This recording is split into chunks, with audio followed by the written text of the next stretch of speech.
Now, please help me in welcoming Dr. Eric J. Jolly to the stage and join us as he discusses how philanthropy works alongside the startup community to foster a healthy and thriving business ecosystem. Thank you so much for being here with us. Thank you. And thank you all for being here. We in the St. Paul and Minnesota Foundation are so thrilled to be a part of Startup Week because you're a part of our DNA. And you might wonder, what does that mean? Well, we believe in a responsive and resilient nonprofit sector, but that doesn't happen without a responsive and resilient for-profit sector. And I'd like to take a few minutes to try and blur the distinction between the two and to talk about why we're delighted that you are here. Let me start with a story. Many decades ago, I was a young fellow for the Kellogg National Leadership Program. And as a young fellow, I would fly into Battle Creek, Michigan, and that was before there was Uber and before Battle Creek was the thriving metropolis, well, that it still isn't today. And so, unable to call a taxi, they would send a driver to pick me up and bring me to the headquarters to chat with the individuals there in leadership positions. And I would arrive, and they'd send Frank regularly. And I came to know Frank and love Frank. What I most liked about Frank is he was the chatty person. I could sit quietly in the car, and Frank would fill the ride with conversation. Frank was also that person who you've heard about, who he was the person whose home all the kids went to when they were in middle and high school or grade school to play. If you wanted to find your child, you'd call Frank's house, and they'd send them home for dinner. And so that was Frank. And I'm riding with Frank, and he starts to tell me a story. And this time it was about a recent event that just happened over the weekend, and he was still processing it. He was out working on his lawn. Now, all of the kids had grown up, and they didn't stop by the way they used to anymore. He still knew them and would say hello in the grocery store, but they weren't coming by his home as often. And he looked up, and there was a young man who he called Mr. Klutz. Now, I don't know what the young man's name was, but as Frank put it, Mr. Klutz was huffing down the street. He had a full head of steam up, and Frank said, "Whoa, what's going on?" And the young man was just so upset. He said, I just had a huge fight with my father. It was terrible. I don't even know if I can go home again. I'm just going to go away. Where are you going? I don't know where I'm going. And Frank said, well, what happened? He said, I was mowing the lawn. Frank said, you were mowing the lawn. And I had an itchy nose. And Frank said, okay, you were mowing the lawn, and you had an itchy nose, and then what terrible thing happened? So I scratched it. Frank said, okay, you were mowing the lawn, there were things flying up, you had an itchy nose, you scratched it.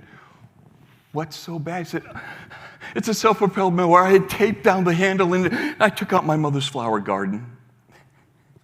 Frank said, you took out your mother's flower garden? He said, yes, and it's all gone. And my father got really angry, and I called him names, and he called me names. It was just terrible. And Frank said, okay, I want you to calm down.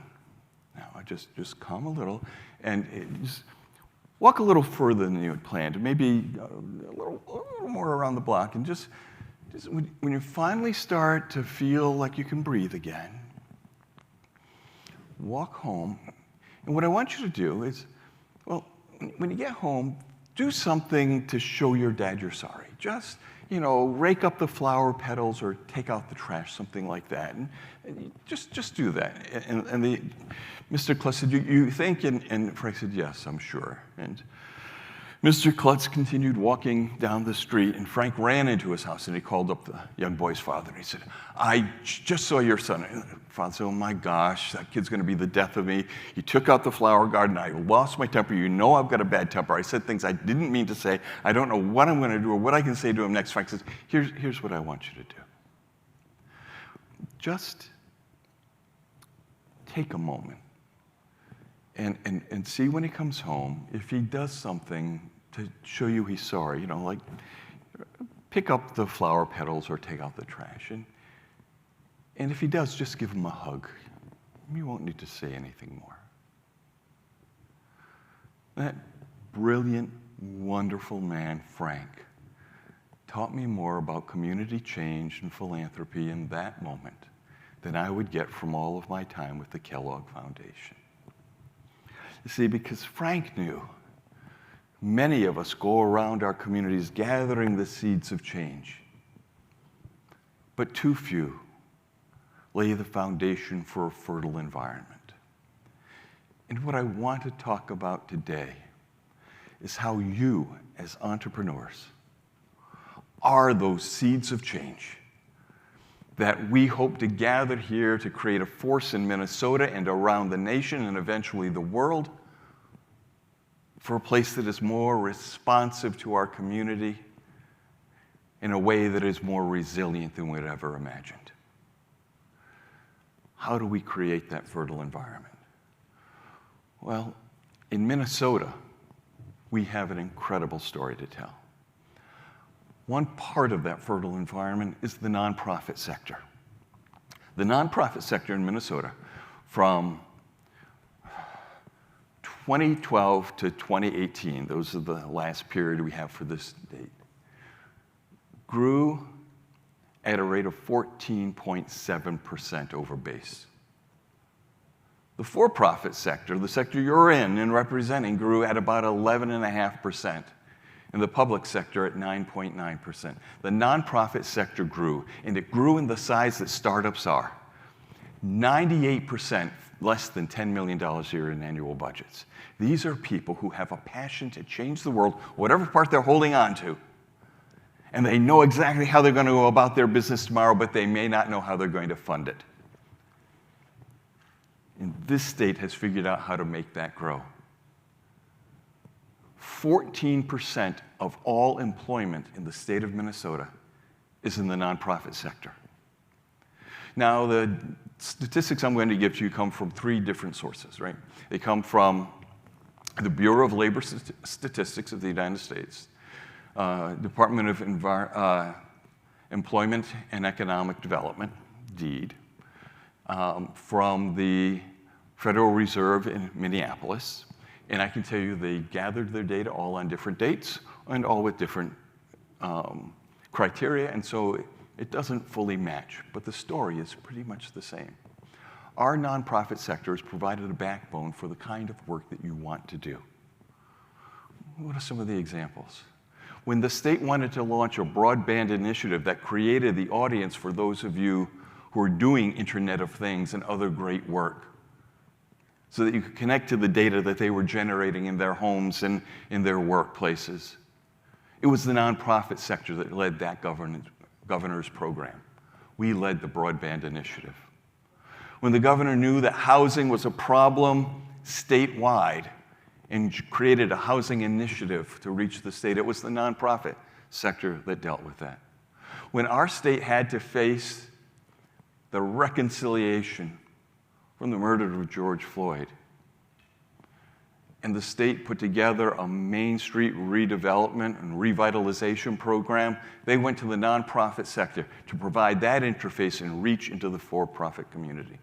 In fact, this program is run by a nonprofit, Greater MSP. Nonprofits manage things that are beyond just the day-to-day, how do we take care of housing, homelessness, food, and shelter. If you want to go canoeing on the Mississippi, kayaking on the Stillwater, the programs that will make that easiest for you to access is in the nonprofit sector. If you want to walk through an art museum or hear music and concerts in the park, that's going to be organized by the nonprofit sector. The kind of things that make the quality of life that let you recruit new employees and convince your partners that this is the place you want to stay are happening in the nonprofit sector. And so is the development of the employees that you want. If you contact Easter Seals Goodwill, you'll find that they're training people in bookkeeping, accounting, welcoming services, IT and technology, in leadership.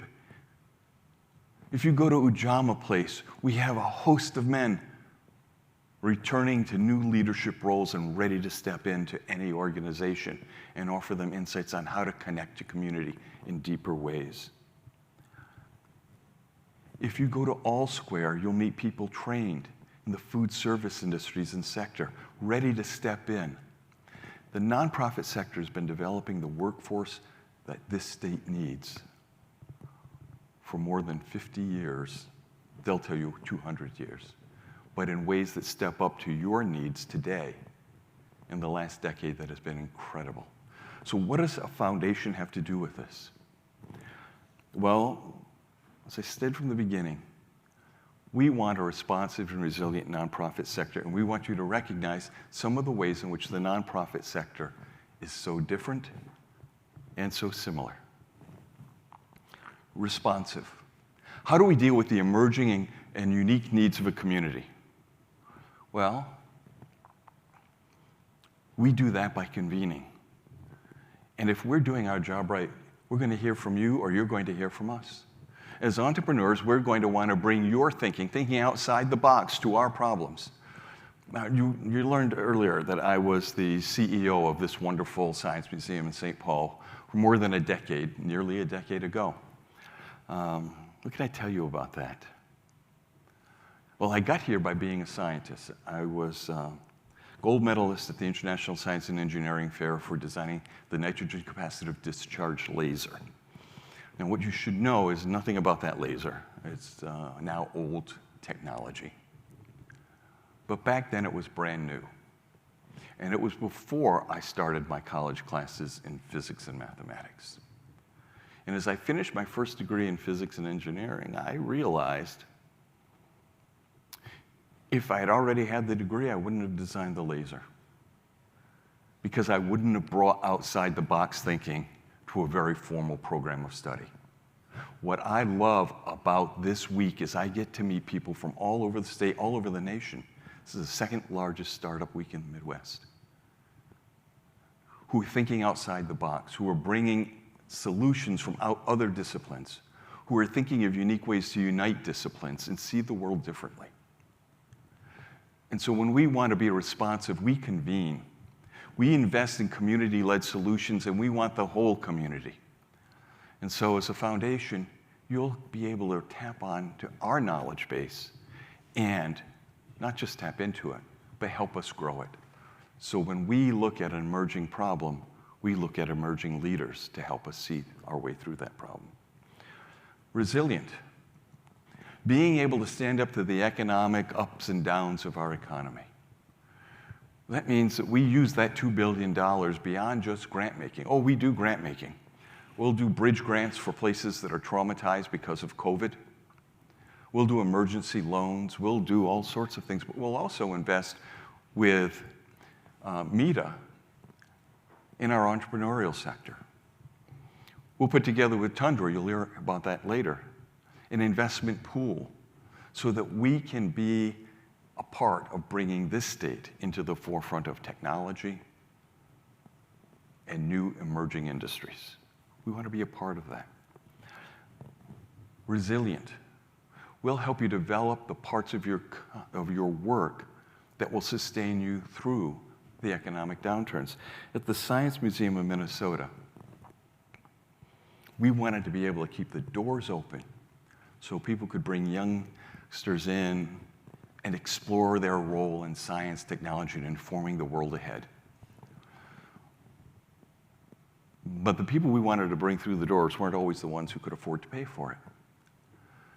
And so we did something else that the Science Museum was very good at. We amplified our work in exhibit construction and sales. This nonprofit was the nation's leading exhibit construction, development, and design company, with over 105 employees whose full-time jobs was designing museum exhibits for other museums around the world. Traveling exhibits. It became one of the largest parts of our business. It's also a film production company, producing more Omni IMAX films than all other nonprofits in the nation combined, serving 400 screens in 22 countries.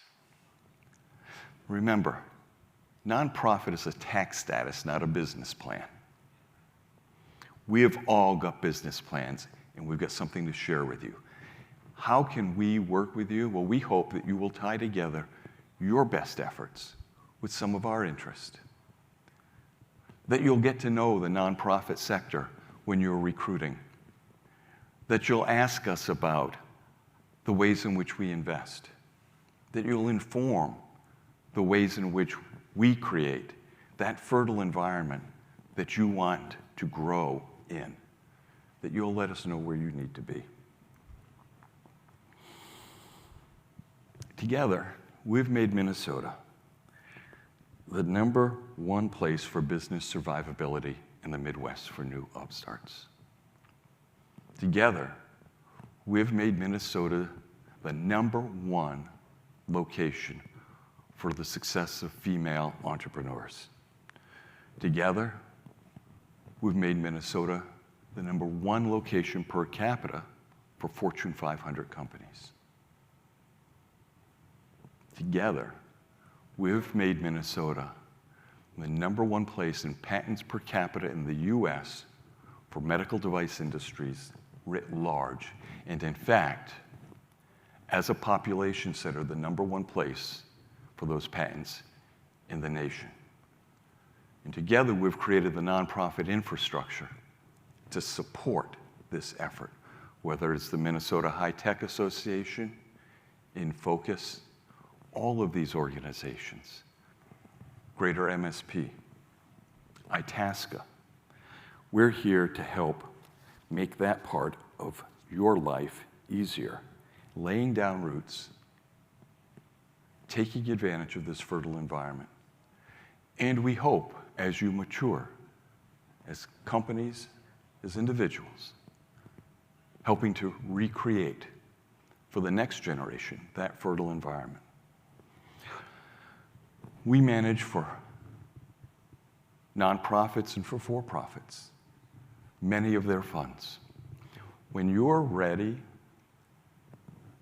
to go public, when you're ready to cash in an asset, when you're about to have a tax event that you want to celebrate, and you'd like to pay a little less tax on it, but you want to give back to your community, that's when you should call your foundations.